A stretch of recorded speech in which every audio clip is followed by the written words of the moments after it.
நம்மோடு தொலைபேசி வாயிலாக இணைந்திருக்கிறார் அரசியல் விமர்சகர் திரு ரவீந்திரன் துரைசாமி அவர்கள். சார் வணக்கம்.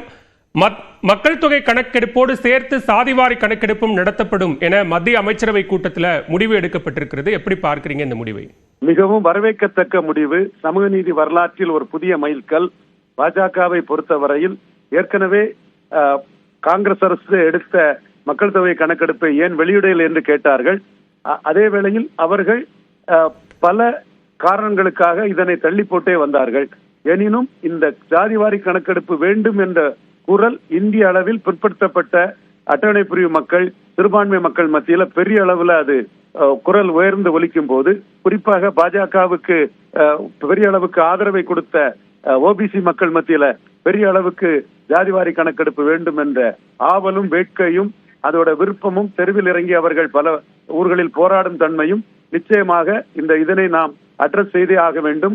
நமக்கு வாக்களிக்கும் இந்த மக்களின் குரலை நாம் ஏற்றுக்கொள்ளே ஆக வேண்டும் என்ற அடிப்படையில் பாஜக இப்பொழுது பாஜக அரசு, என்டிஏ அரசு ஜாதிவாரி கணக்கெடுப்பை அங்கீகரித்து வரும் மக்கள் தொகை கணக்கெடுப்போடு ஜாதியும் ஒரு கூறாக கொண்டு அந்த கணக்கு எடுக்கப்படும் என்று சொல்வது சமூக நீதி வரலாற்றில் பெரிய மைல்கோல். இதுவரை பிற்படுத்தப்பட்ட மோடி அவர்கள் பிரதமராக இருந்தும் பிற்படுத்தப்பட்டவர் நலனில் அக்கறை காட்டவில்லை என்ற ராகுல் காந்தியின் குரலுக்கு பதில் மோடி அளித்துள்ளார்.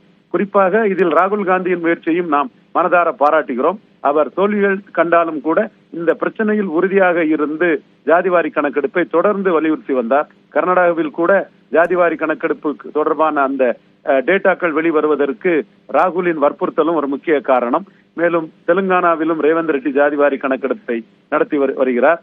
இதுபோல் பல மாநிலங்களும் இந்த ஜாதிவாரி கணக்கெடுப்பை முன்னெடுக்கும் போது மக்களின் உணர்வை மதித்து, ஓபிசி மக்களின் உணர்வை மதித்து மோடி இந்த முடிவை எடுத்திருப்பதை மோடியை நாம் மனதார பாராட்டி வரவேற்கிறோம். தமிழக அரசை பொறுத்தவரையில் மத்திய அரசு எடுக்கும் போது இது தேவையில்லை, அதில் ஒரு சட்ட பிரச்சனைகள் வரும், சிக்கல் வரும் என்ற நிலைப்பாட்டை தமிழக முதல்வர் மு க ஸ்டாலின் எடுத்திருந்தார். அவருடைய நிலைப்பாட்டுக்கும் இது வெற்றி என்றே கருத வேண்டும். தமிழக அரசை பொறுத்தவரையில் சட்ட ரீதியான ஒரு சென்சஸுக்கு மத்திய அரசு தான் எடுக்க முடியும் என்பதை தொடர்ந்து கூறி வந்தார்கள்.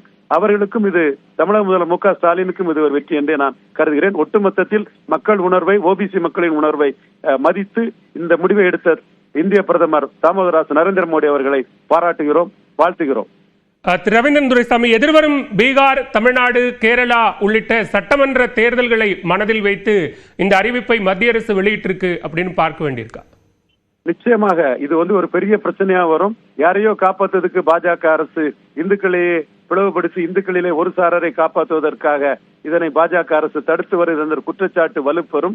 அது அரசியல் கட்சிகளையும் தாண்டி ஜாதி சங்கங்கள் மத்தியிலும் அது ஊடுருவி வலுப்பெறும் போது பாஜகவிற்கு அது பாதிப்பு வரும் என்பதை பாரத பிரதமர் மோடி அவர்கள் மிக நன்றாக உணர்ந்திருக்கிறார். இதைத்தான் நான் பலமுறை சொன்னேன். இதற்கான கோரிக்கைகள் மக்களிடமிருந்து வரும்போது நிச்சயமாக பெருவாரியான இந்து மக்களின் உணர்வை மதித்து மோடி இதை செயல்படுத்துவார் என்றேன். நீங்கள் கூறுவது போல் இந்த சட்டமன்ற கட்சி தேர்தல்களும் இந்த மாநில சட்டமன்றங்களும் முக்கியமானது என்பதை நான் குறிப்பிடுகிறேன். மிக்க நன்றி ரவீந்திரன் துரைசாமி. இணைப்பில் வந்து கருத்துக்களை பகிர்ந்து கொண்டமைக்கு நன்றி. நம்மோடு